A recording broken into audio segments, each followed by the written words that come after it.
YTN 라디오 이동의 뉴스 정면승부 3부 시작하겠습니다. 매주 금요일 밤 유쾌한 세 사람의 세상 특별한 말잔치가 열립니다. 꼬리에 꼬리를 무는 금요일 밤 토론. YTN 라디오 고정으로 돌아온 김용민 시사평론가 그리고 박지희 아나운서와 함께합니다. 두 분 어서 오십시오. 네, 안녕하십니까. 네, 안녕하세요. 박지희입니다. 예, 두 분 드디어 고정이 됐습니다. 아, 감사합니다. 네, 고맙습니다. 근데 이게 뭐 스튜디오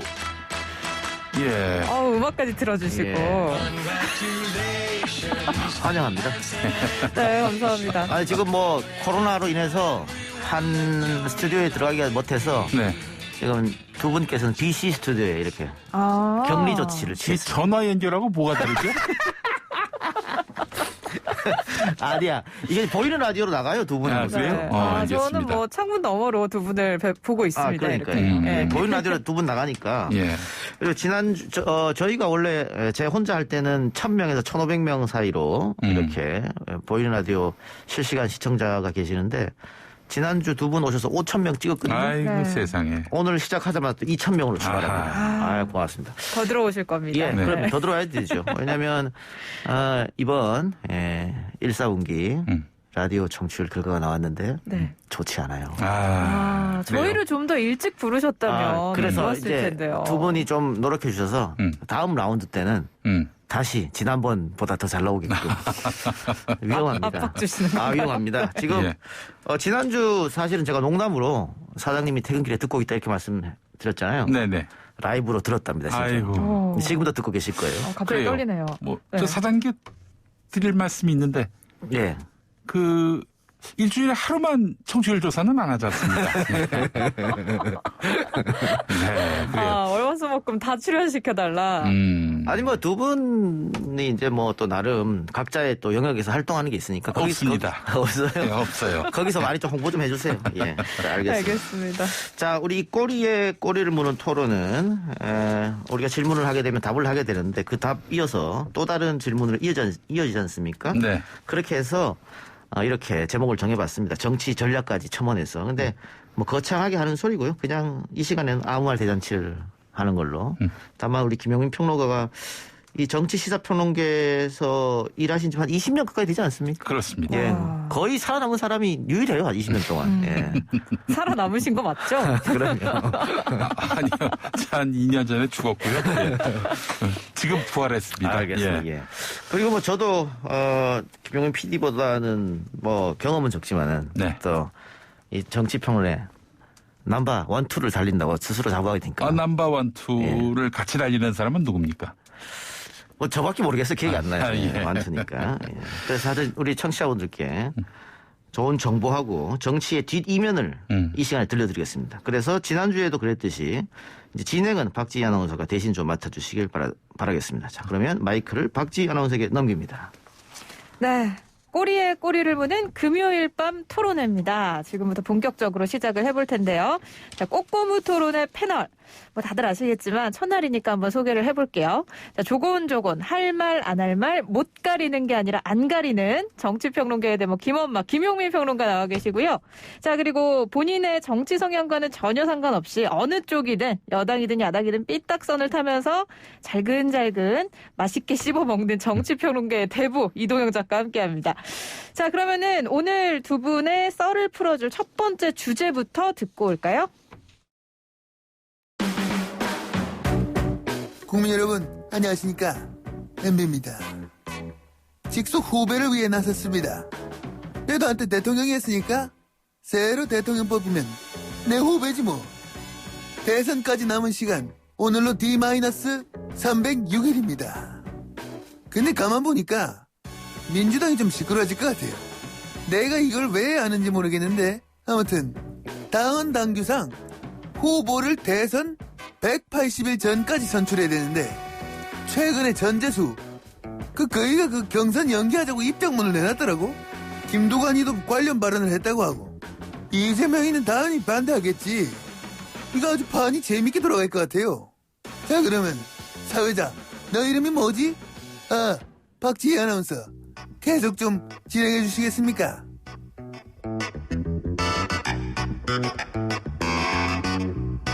네, 제가 마이크를 다시 받았습니다. 네, 이명박 대통령. 자, 청취자분들 또 의견을 좀 보내주시기 바랍니다. 벌써부터 뭐 이야기 많이들 하시는데 민주당 대선 후보 연기론, 경선 연기론이죠. 여러분 어떻게 생각하시는지 유료 문자 샵 0945번으로 문자 메시지 보내주시거나 유튜브 보이는 라디오로 의견 주시면 저희가 또 방송에서 소개를 해드리겠습니다. 일단 뭐 질문을 세분화 시켜봐야겠지만 큰 틀에서 첫 질문은 이겁니다. 민주당이 이 당원 당규를 바꿔가면서까지 대선 후보 경선을 연기를 해도 된다? 안 된다? 자, 두 분의 의견이 어떨지 궁금한데요. 일단은 네, 우리 김엄마부터 얘기해 주시죠. 네, 제 마음을 담은 노래 한 소절 듣고 이야기를 나눠야 할 것 같습니다. 자, 음악 들려주세요.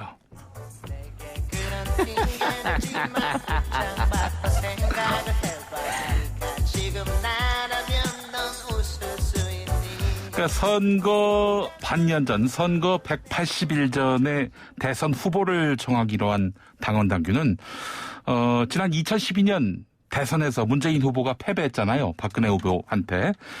그 패배에 대한 반성으로 나온 겁니다.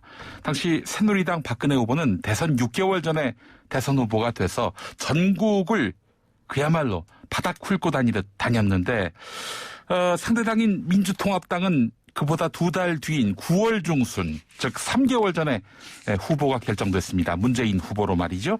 자, 하지만 후보로 결정됐다고 후보가 된 게 아니었습니다. 안철수 후보와의 단일화, 이걸 갖고 또 옥신각신하다가 11월 말쯤에서야 단일 후보로서 문재인 후보가 서게 됐는데, 그래서 유권자들에게는 선거 한 보름여 전 12월이 돼서야 후보로서 문재인 후보가 얼굴을 알리기 시작했는데요. 그래서 그 이후로 대권주자를 조기에 세워서 국민에게 지지를 호소하자.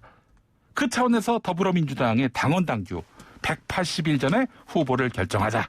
이런 룰이 만들어진 겁니다. 그러니까 일단은 뭐 절대 이상한 핑계 대지 말고 그냥 당원 당규대로 해라라는 얘기이신 것 같은데 네네. 대선 후보 선출을 좀 미뤄야 한다라고 주장하는 분들의 논리는 이렇습니다. 뭐 전재수 의원도 본인의 SNS에 올렸던데요. 코로나19 상황이 심각한데 이런 상황에서 국민들은 저렇게 위험에 처해 있는데 왜 우리끼리 이렇게 경선을 해야 되냐라는 이야기입니다. 11월이 되면은 이제 집단 면역도 어느 정도 형성이 될 거고 그때 하자라는 이야기. 또 국민의힘은 대선 120일 전에 후보 선출하는데 우리만 2달 먼저 하면은 우리 후보가 먼저 빨리 노출이 되는 게 좋지 않다라는 겁니다. 이거에 대해서 우리 이동영 작가 얘기 들어볼까요? 예, 방금 박지 씨가 이야기한 대로 전재수 의원이 명분을 3가지로 잡았습니다. 첫 번째 코로나. 이 코로나에 대해서 반론하는 분들은 이런 거죠. 총선과 보궐선거도 다 코로나 상황에서 진행됐는데 대선 경선만 못하는 법이 어디 있느냐 이거고요. 또 두 번째 명분은 먼저 뽑히면 먼저 맞는다. 이 이야기거든요. 근데 지난 재보궐선거 때 오세훈, 박형준 후보가 늦게 뽑혔지만 더 맞았어요. 더 두드려 맞았다고. 그런데 결국은 뒤에 더 두드려 맞은 오세훈, 박형준 후보가 승리했거든요. 그러니까 먼저 뽑히면 먼저 맞는다. 이것도 논리적으로 맞지 않는다. 또 세 번째는 컨벤션 효과를 이야기했습니다. 야당만 컨벤션 효과를 누릴 수가 있다. 지난 재보궐에 비춰봤을 때. 근데 그 논리는 아까 김용민 PD가 이야기했죠. 2012년에 문재인, 안철수 이렇게 단일화한다고 해서 시간 다 떼먹고 반면에 박근혜 후보는 전국을 돌면서 자기 표를 다졌다. 이렇게 그런 논리가 됐기 때문에 지금 전재수 의원 측이나 친문에서 주장하는 이런 명분은 깨려고 하면 얼마든지 깨질 수 있는 그래서 지금 핑계라는 음악이 나왔던 것 같아요. 자, 그러면 여기서 꼬리에 꼬리를 무는 질문을 한번 드려보면은 일단 이게 현실화가 가능할 것인지 이거에 대해서도 좀 궁금할 것 같아요. 전재수 의원 같은 경우에는 이거 당원 당규 그냥 개정하지 않아도 뭐 그냥 의결해서 할 수 있다 이런 얘기를 하셨거든요. 현실화 가능할 거라고 보시나요? 당무회의에서 하면 된다 뭐 이 얘기인 것 같은데 네. 사실 핑계 노래 적절하게 잘 틀은 것 같아요. 왜냐하면 이게 사실은 모 캠프에서 나온 이야기거든요. 예, 저는 뭐 누가 아이디어 낸지까지 들었습니다만 방송에서 말을 할 수는 없고. 근데 2가지 변수가 있는 것 같아요. 현실 가능성에. 만일 이재명 지사가 좋았어, 받겠어, 연기하면은 연기가 되는 거죠. 그 다른 후보들은 이제 반대하지 않을 테니까. 그게 하나가 있고요. 또 하나는 신임 당대표입니다. 그러니까 오늘 같은 경우에도 우리 YTN 라디오 또 YTN TV를 비롯해서 모든 매체가 이걸 받아서 기사화했거든요. 그러니까 친문과 이재명계가 세게 붙었다. 당이 내분으로 빠진다. 개파 싸움이 시작됐다. 이렇게 지금 받았었단 말이에요. 왜냐하면 굉장히 이게 제목이 이목을 끌 수 있는 제목이잖아요. 양쪽이 싸운다는 걸로. 그래서 이게 활용이 되면 민주당한테는 마이너스가 된다. 그랬을 때 당대표가 나서서 이게 당에 도움이 되지 않으니까 앞으로 이런 말 하지 마라. 연기는 없다. 이렇게 딱 끊는 거. 이 두 가지 변수가 제일 클 것 같아요. 아니면은 뭐 현실성은 어떻게 시끄럽기만 하고 오래 갈 수는 없다 그렇게 보여집니다. 네. 어떻게 이동영 패널하고 싸워야 됩니까? 아니면 좀 이견을 제시하지 말고 같은 의견을 얘기해야 됩니까? 마음대로 하세요. 마음대로 예. 알겠습니다. 예. 자, 이 룰을 다시 한번 말씀드리겠습니다. 민주당 당원 88조를 보면은 대통령 후보자의 선출은 대통령 선거일 전 180일까지 해야 한다. 180일까지 해야 한다.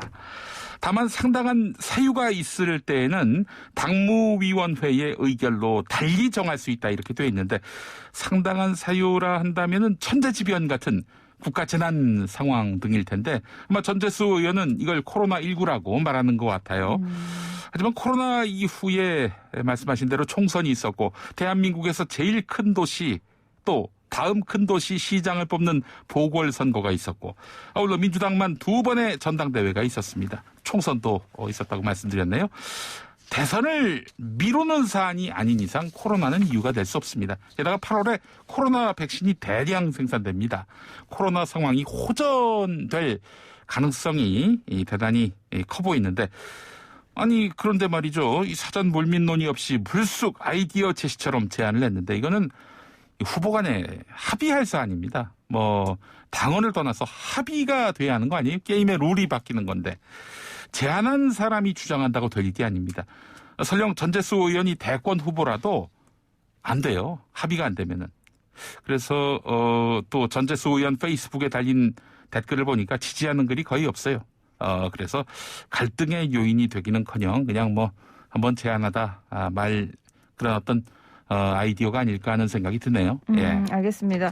우리 뭐 댓글창에 어떤 분께서는 슬쩍 흘려보다가 반응 안 좋으면 다시 들어갈 것 같다라는 이야기 해주신 분도 계시고 남정명화님께서는 아니 하라는 개혁은 안 하고 민생은 안 챙기고 당론으로 정해진 걸 왜 바꾼다고 내부 논란만 일으키나요? 라는 이야기도 해주고 계십니다.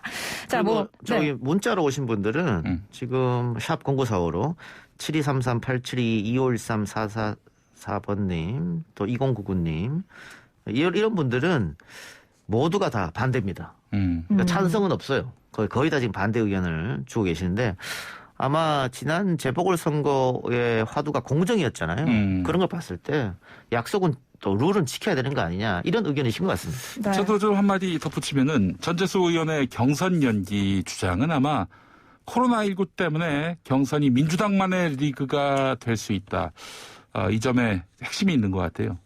또 하나는 국민의힘 같은 경우 단일화 등으로 시너지 효과가 클 텐데, 그러니까 국민의힘 후보와 나온다면은 윤석열 전 검찰총장의 단일화로 시너지가 클 텐데, 민주당만 이대로 가게 되면은 특정 후보의 동무대만 만들어줄 수 있고 흥행에 실패할 가능성이 있다. 따라서 연기해서 국민의힘과 같은 시기에 하자 뭐 이런 얘기인데. 근데 이런 생각도 한번 해봐야 될 것 같아요. 경선 흥행이 대선 승리와 직결된다? 자, 그 경우를 역대의 사례로 살펴보면 2002년 노무현 대통령과 2007년 이명박 대통령 때의 경우가 그러하지 않을까 싶은데 2002년 노무현 후보는 하지만 그 후단 협 때문에 흔들렸어요. 예. 한번 지지율이 크게 떨어졌습니다.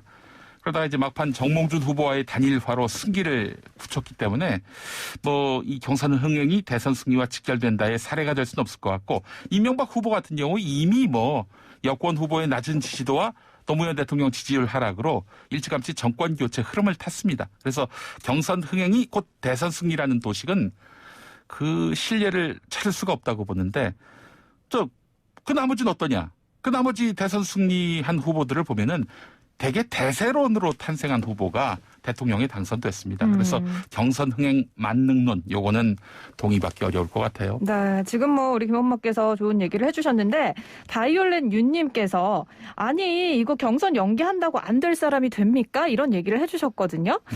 그러면은 경선이 연기가 된다는 가정하에 질문을 좀 한번 드려보겠습니다. 60일 정도, 그러니까 2달이라는 시간이 이제 지연이 되는 연기가 되는 거거든요. 그렇다면 과연 이 새로운 후보가 여론조사상의 두각을 나타낼 수 있는 기회를 가져올 수 있을 것인가? 1위의 구도가 바뀔 수 있을 것인가? 어떻게 보시나요? 지금 현재 시점에서는 2달 연기한다고 해서 민주당 내에 이재명을 꺾을 수 있는 새로운 사람이 나타나기 상당히 어렵습니다. 어려워서 일각에서는 이재명 지사가 그냥 쿨하게 받아라. 왜냐하면 이재명 지사 이외에 다른 후보들이 다 경선 연기하자고 하는데 본인만 절대 안 된다. 그런 것도 모양새 빠지는 거 아니냐. 2달 뒤에도 어차피 승부는 결정됐으니까 받아라. 이런 주장을 하고 있는 사람도 있거든요. 그리고 지금 윤석열 총장이 전체에서는 1위를 달리고 있기 때문에 민주당 지지자들 입장에서는 윤석열의 독주가 마음에 들지 않죠. 그러다 보면 대항마가 있어야 되는데 대항마가 3명, 4명이서 골고루 지지율을 이어받는 게 대항마가 아니에요. 한 명이 독단으로 나와야 대항마가 되지.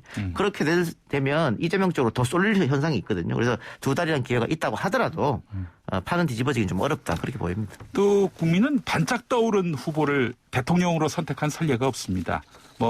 그 가능성이 가장 근접한 후보들을 꼽으라면 정주영, 문국현, 안철수 후보라 할 수 있을 텐데 결국 안 됐잖아요. 또 이제 아예 그 본선에 나오지 않은 후보도 있고요. 저는 대선 2년 전 여론조사 지지도 빅3 안에 랭크된 후보에서만 대통령이 나온다고 봅니다. 한번 따져봤어요. 15대 대통령. 2년 전에 빅3는 김대중, 이회창, 박찬종이었고 결과는 김대중 대통령. 예. 16대 대통령을 보겠습니다. 이회창, 이인재, 노무현인데 결과는 노무현 대통령. 17대 대통령 고건, 박근혜, 이명박. 결과는 이명박 대통령. 18대 박근혜, 손학규, 유시민 중에서 박근혜 대통령. 19대 대통령 반기문, 김무성, 문재인 중에 문재인 대통령. 20대 대통령 선거 2년 전인 작년 5월 여론조사 결과를 보니까 이낙연, 이재명, 윤석열이었습니다. 공교롭게도 이 3명은 당시 2자릿수 비율이었고요. 자, 이낙연 전 대표가 치고 올라오지 않는 상황에서는 더불어민주당 안에 새 주자가 나온다? 어렵지 않나. 또 이 윤석열 흔들린 이후에는 새로운 또 국민의힘 주자가 올라올 수 있을까? 이것도 역시 좀 어렵지 않겠는가 짐작을 해봅니다. 그래서 경선 연기론을 주장한 친문 혹은 반 이재명계 쪽에 좀 안타까운 것은 이걸 공개적으로 이렇게 하면 안 돼요. 그러면 당 내분으로 흘러가고 그게 보수 언론으로 이용됐거든요. 그러니까 이거는 후보 개인에게 특사라든가 이런 사람들이 가서 얘기했어야 되는 것이고 그렇지. 그게 안 된다고 하면 전재수 의원처럼 누가 봐도 친문계 의원이 나서면은 분란이 생기니까 개파색이 옅은 사람이 주장하게끔 만들었어야 되는 겁니다. 180명이나 되잖아요, 국회의원이. 그럼에도 불구하고 그런 정부적 판단을 하지 못하고 공개적으로 했던 것은 제가 봤을 때는 오히려 그 친문 진영에 상처만 남기는 그런 행위였다. 그렇게 보여집니다. 네, 그러니까 경선 연기를 현실화시키고 싶었다면 후보 개인에게 좀 은밀하게 이야기를 그렇죠. 하든지 예. 개파색이 없는 정치인이 좀 이야기를 했어야 한다라는 이야기까지 좀 왜냐하면 해보겠습니다. 합의를 해야 되기 때문에. 그렇죠. 네. 합의를 해야죠. 합의를 해야 되기 때문에. 일단은 저희가 민주당의 대선 경선 이야기 여기까지 해보고요. 주제를 하나를 더 진행을 좀 해보면 좋을 것 같거든요. 아까 이제 갑자기 MB 목소리가 나오지 않았습니까? 이번에도 다른 분이 준비를 하고 계십니다. 이거 먼저 듣고 오겠습니다.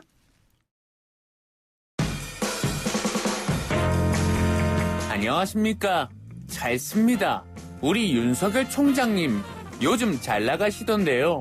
정말 부럽습니다. 대한민국 언론 실망입니다. 어떻게 우리 크리에이터 이상민 씨 정말 감사드리고요. 저 빠르게 질문을 드려봅니다. 윤석열 전 총장 과연 정치권에 본격적으로 언제 발을 디딜 것인가? 침묵이 언제까지 이어질 것인가? 두 분 어떻게 보시는지 궁금합니다. 이번에는 이 작가님부터 얘기해 주시죠. 2분 40초밖에 안 남았으니까 한마디씩 하면 끝날 것 같은데 윤석열 총장 최근 지지율을 보면 조금씩 빠진 형상을 보여줍니다.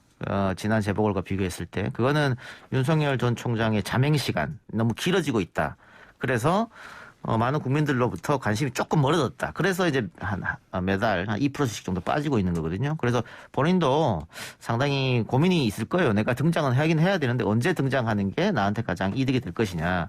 김종인 비대위원장이 5월이면 등장한다라고 했던 이야기, 또 조중동을 비롯한 보수 언론에서 5월에 등판할 것이다라고 했던 것도 본인들의 반희망을 섞어서 진단하는 것이거든요. 지금 5월에 나오지 않으면은 어려울 수 있다라고 얘기하는 겁니다. 그래서 독촉장 보내는 거예요. 그렇죠. 5월에 빨리 나오라고 하지만 윤석열 전 총장 입장에서는 내가 늦게 나오면 나올수록 좋다고 판단하고 있기 때문에 계속해서 시간을 좀 벌으려고 하는 욕심이 좀 있어요. 그래서 딜레마에 쌓였는데 이 딜레마를 결국은 어떻게 선택하느냐 본인이 거기에 달렸다고 보고요. 저는 5월에 나오기 쉽지 않아 보입니다. 네. 만약 정치에 나선다면은 성공하지 못할 경우 엄청난 그 독박을 쓸 가능성이 있습니다. 검찰총장직을 자신의 권력적 영달에 사용했다는 비판을 감내해야 하는데 자신이 없는 거예요. 또 자신의 권력적 영달을 위해서 검찰 조직의 수사권마저 위협받게 했다, 이런 비판을 뒤집어 써야 하는데 여권의 검찰개혁이 그렇습니다.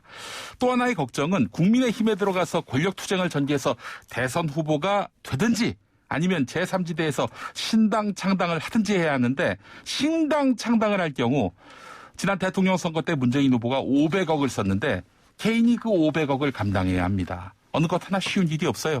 그래서 저는 윤 총장의 그 침묵과 고심이 깊은 이유를 어느 정도 헤아릴 수 있을 것 같아요. 그러나 시간이 많이 남은 것 같지 않습니다. 네. 우리도 시간 지금 없어요. 그렇습니다. 없어서. 끝났습니다. 예, 우리 박지 씨가 다음 주에 시간 분배를 좀 잘해주시기 바라고. 저기 알겠습니다. 김용민 PD가 말이 길어지면 그냥 매몰차게 끊어주세요. 제가 또 벌릴 마음이 말이 없습니다. 약해서. 벌릴 말이 없어요. 예. 네, 뭐 윤석열 전 총장 거취 관련해서는 저희가 계속해서 이야기를 나눠보도록 하죠. 앞으로도. 예, 앞으로 네. 하고요. 자, 우리 유튜브로 파랑조아님께서 듣고 계신 사장님 이 코너 시간 늘려주세요, 이렇게 의견 주셨는데요. 없어질지도 몰라요, 다음 주에. 예, 어쨌든 3부를 저희가 이렇게 알차게 보냈습니다. 다음 주도 이 두 분과 같이 재미난 토론, 또 언론 기사에서 볼 수 없는 분석 저희가 해드리도록 약속드리고요. 두 분 오늘 여기서 보내드리겠습니다. 수고하셨습니다. 고맙습니다. 감사합니다. 고맙습니다.